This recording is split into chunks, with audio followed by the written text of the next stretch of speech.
Pagkatapos ng 5, hindi na kami tatanggap.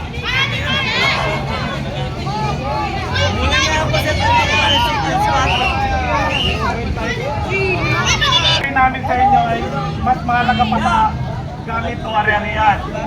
Makinig.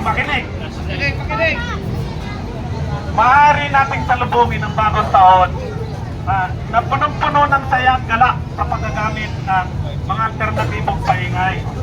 Iwasan nyo ang paggamit ng papatok upang hindi magkaroon ng pinsala inyong kalusugan. Bawal magpapatok. Salubungin po natin ang bagong taon ng paggamit ng mga alternatibong paingay.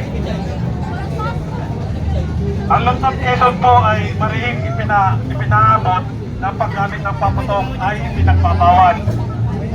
Hinihingi po namin ang inyong kooperasyon.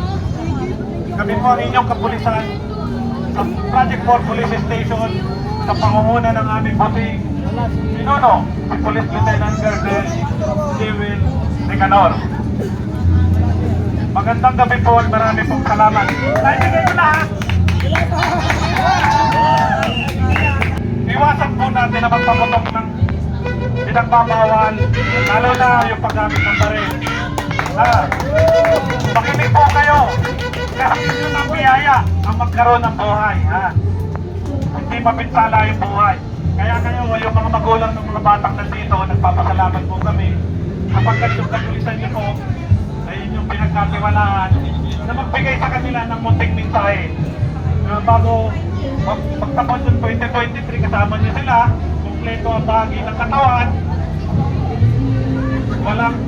walang sinawa ng papatok, nakakarinig, may mata, may natulak, kaya lagi po kayong umiwas. Naunawaan niyo po ba yung sinasabi ko?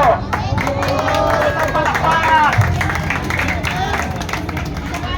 Happy New Year po!